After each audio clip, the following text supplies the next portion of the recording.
En développement local expose sur une étude menée sur la vulnérabilité dans les différentes collectivités.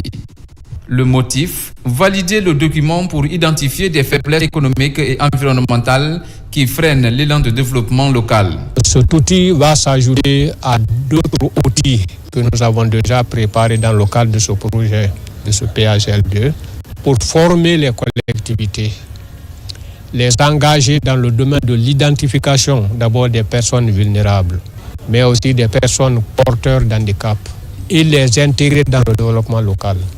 Donc la validation de cet outil permettra de doter l'ANAFIC d'un outil supplémentaire pour renforcer les capacités des collectivités locales. À l'issue des travaux, le rapport de vulnérabilité est officiellement validé par l'ensemble des participants. Une avancée significative dans la mise en œuvre du projet d'appui à la gouvernance locale au service d'un développement plus équitable et participatif. Et j'espère que si ça sera validé, comme il est dit, on a beaucoup d'espoir. Nous pensons que nous allons en bénéficier comme les autres valident. C'est l'occasion pour nous de remercier en tout cas Monsieur le Président de la République qui a bien voulu mettre au cœur de sa gouvernance le développement local et le financement des collectivités. Et profiter aussi de l'occasion pour remercier Monsieur le Ministre de l'Administration du Territoire et de la Décentralisation qui est toujours prêt en tout cas à nous accompagner pour que la collectivité dont il est le premier responsable soit en tout cas au cœur de son développement.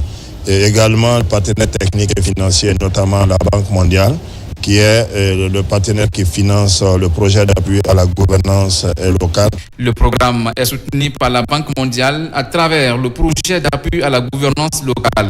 Après sa validation, l'outil de vulnérabilité sera vulgarisé au niveau de toutes les collectivités concernées au bénéfice des personnes vulnérables en Guinée.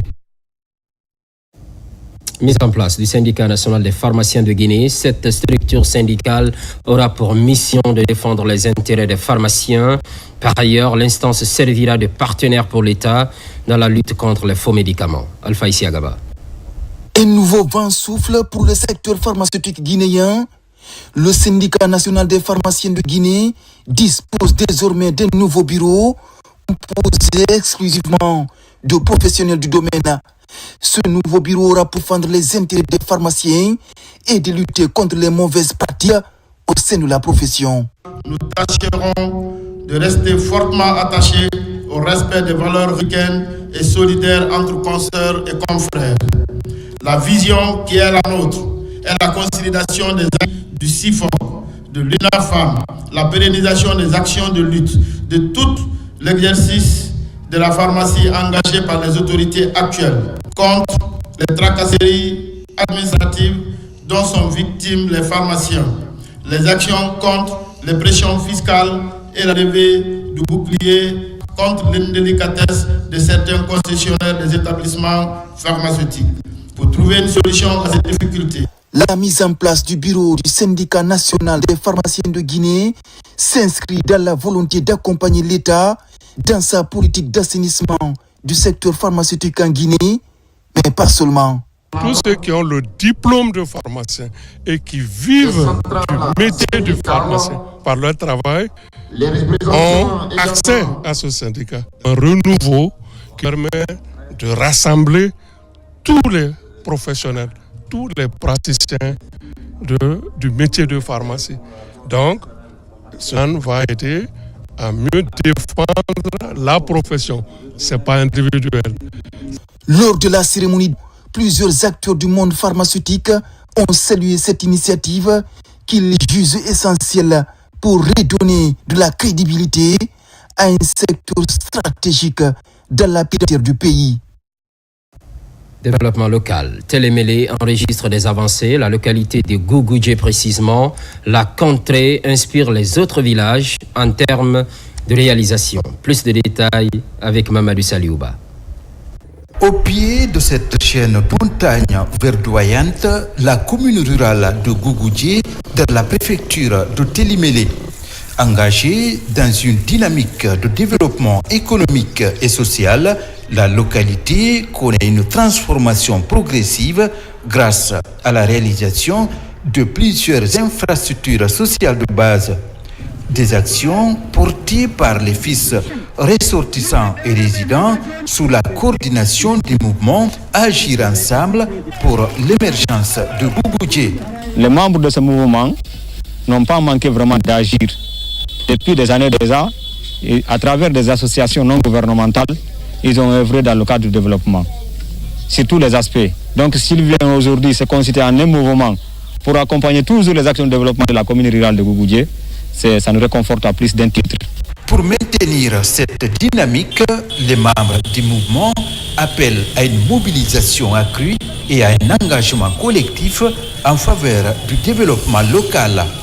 Ce carnaval se veut également un geste de reconnaissance envers le CNRD pour les initiatives et les projets de développement entrepris à Gougoudjé. Ce mouvement est un mouvement qui reconnaît ici les actions du général Mamadi Doumbouya, ce qu'il a réussi à faire dans notre sous-préfecture. Il faut reconnaître qu'il y a eu des infrastructures qui ont été réalisées grâce aux œuvres du général. Nous comptons d'abord venir à la base, passer de maison en maison, remonter, rencontrer tous les ressortissants de Gougoudjé pour les amener à comprendre que c'est l'union qui fait la force. La population de Gougoudjé est reconnue par sa probité. Elle est là, c'est une population paisible, calme, qui évolue dans l'unité, dans la paix et qui obéit aux idéaux du CNRD.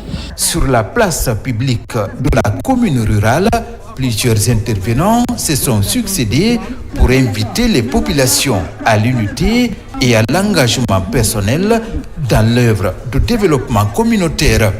Au cours de ce rassemblement, les habitants de Gougoudjé ont aussi salué et mis en exergue les projets réalisés dans la localité par le CNRD. Célébration de la fête nationale de l'Italie en Guinée. À la chancellerie de l'ambassade, une réception est offerte aux invités. Au centre de cette commémoration, le renforcement de la coopération bilatérale. Mikini Moussa Kamara et Ibrahima Oulen Fofana.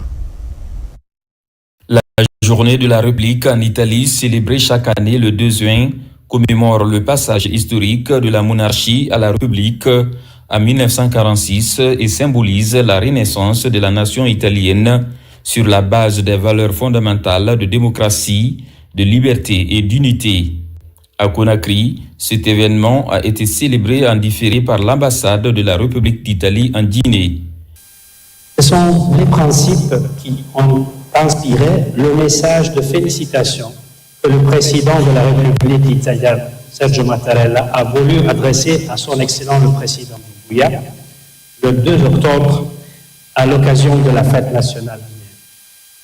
Je cite les mots de mon président: la consolidation de la paix, de la stabilité et de la croissance dans votre pays reste l'objectif de l'engagement de l'Italie dans la région. Il s'agit, si on y pense, de valeurs républicaines qui nous rassemblent, mais qui ne sont pas les seules qu'on partage avec la Guinée. Depuis mon arrivée à Conakry le 7 janvier, dans les limites du protocole, j'ai eu le privilège de travailler et de voyager à travers les différentes régions qui composent ce beau pays, béni par Dieu de grandes richesses naturelles. Et là, à Kamsar comme à la baie, à Mamou comme en Zérékoré, j'ai découvert un peuple accueillant qui partage avec nous, Italiens, plusieurs valeurs essentielles. La péninsule européenne a soutenu la souveraineté guinéenne depuis 1959. 66 ans après, la flamme de coopération entre Rome et Conakry reste toujours vive. L'ambassadeur, je suis très touché par les mots que vous avez prononcés. Et je voudrais tout d'abord, au nom de notre président de la République, son Excellence le général Mamadi Doumbouya, président, chef de l'État, adresser à vous-même, à votre équipe, à votre gouvernement, à votre peuple et singulièrement à votre président, le président Sergio Mattarella. nous vous félicitons chaleureusement pour les progrès qui ont été enregistrés dans votre pays. Vous l'avez rappelé, et vous avez raison, la Guinée et l'Italie entretiennent des relations anciennes, profondes, solides, et surtout empreintes de respect mutuel. Vous avez cité la date, c'est vrai. L'histoire retient que c'est en 1959, au lendemain de notre indépendance, que l'Italie a cru en ce jeune État, a placé sa confiance dans ce jeune État et a reconnu la jeune République de Guinée en décembre 1959. Nous sommes fiers parce que les relations étaient les premières entre votre pays et un pays au sud du Sahara, un pays francophone. Donc nous avons ouvert le chemin et beaucoup de pays ont suivi. Cette journée commémore le référendum historique de 1946, lors duquel les Italiens se sont prononcés en faveur de l'abolition de la monarchie et les introductions de la République se sont exprimées. Ce fut un moment décisif de l'histoire italienne qui ouvrit la voie à la République italienne moderne. Religion, convention internationale biblique placée sous le signe du renouveau spirituel, occasion de retrouver trois figures majeures de l'Église. Les expériences sont partagées, moments intenses de culte et d'enseignement. Marie-Angélique Bangoura, reportage. C'est dans une atmosphère de prière, de chant et de communion fraternelle que s'est ouverte la Convention internationale biblique d'Africa Life World Mission. Un rendez-vous annuel qui rassemble des fidèles détenus à fortifier leur foi et à plonger plus profondément dans la parole de Dieu. Il y a au moins près d'une dizaine de délégations qui sont là, qui sont étrangers, dont on vient de l'Afrique, de la diaspora. Et nous les souhaitons la bienvenue. Ils sont là pour que ensemble nous puissions partager notre foi commune. Et c'est l'objectif de leur présence ici. Et nous sommes très heureux de les recevoir parmi nous. Et nous sommes aussi heureux parce que constater que d'autres sont sauvés comme nous. Et les mêmes paroles que nous avons écoutées, ils ont écouté. Et en les voyant parmi nous, nous sommes encore plus fortifiés. Placée sous le signe de la renaissance spirituelle, cette édition a réuni trois grandes figures de l'Église Africa Life World Mission. Venus d'Afrique et d'Asie, ces conférenciers ont délivré des messages empreints d'onction, de foi et d'espérance. La convention Conakry 2025 est la toute première édition qui se tient en Guinée-Conakry. Et cette convention rassemble déjà tous ceux qui ont compris la parole de Dieu et qui veulent également la prêcher. Alors il est question pour nous de faire connaître l'évangile à tout le monde, y compris ici en Guinée. C'est pour cela que la Guinée a été choisie pour pouvoir héberger cette convention afin que les Guinéens puissent connaître comment un homme est né mort et comment il doit mourir vivre, c'est-à-dire pour qu'il ait la vie éternelle et qu'il entre au ciel. Nous sommes venus pour exposer la parole de Dieu, l'évangile du salut de l'âme. Et c'est pour ça que nous sommes venus. Et je pense que si Dieu a décidé que cette 4e édition de 2025 passe en Guinée-Conakry, c'est qu'il a des âmes, des brebis qui doivent retourner à la bergerie. Et c'est pour ça que nous sommes là. Nous, notre boulot, c'est d'exposer l'évangile, c'est de prêcher. Et Dieu démontre sens pour sauver des âmes. Il y a un fait, il y a un événement qui est un fait pour le monde. C'est que tous venons dans ce monde étant déjà morts spirituellement. Peu importe ta religion, mais mourir vivant est une probabilité. Et là, plusieurs sont appelés à écouter la parole qui va leur donner la vie, qui va te ramener de la mort à la vie. C'est cette parole dont nous sommes porteurs et qui nous a amenés à venir en Guinée-Conakry. Au cours de cette rencontre, les ateliers bibliques, des temps de louange, d'adoration et d'intercession ont rythmé la rencontre dans une ambiance de ferveur et d'unité. Sport football tournoi interdistrict de Kindia, l'équipe de Kumbaya rafle la coupe. Ce tournoi de mobilisation citoyenne est organisé pour consolider la cohésion sociale. Falilou Diallo, Mohamed Chérif Kamara. Carnaval, les prestations artistiques et culturelles ont ponctué cette finale interdistrict de Kindia.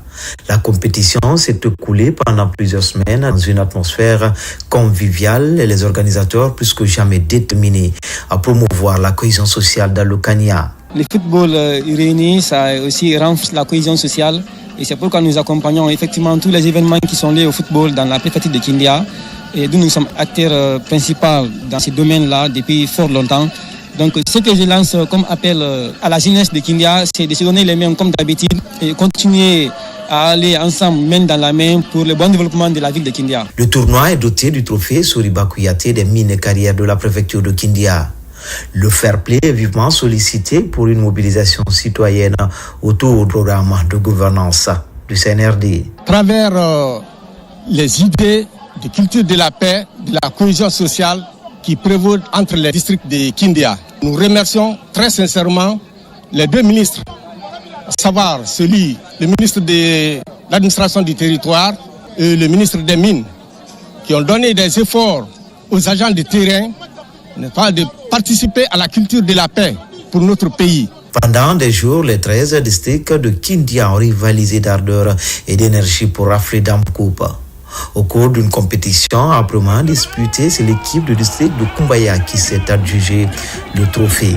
Le tout dans une ambiance festive et en toute sportivité. L'actualité évolue en Guinée, notre paradis, terre de richesse et d'innovation. Les programmes se poursuivent. À très vite.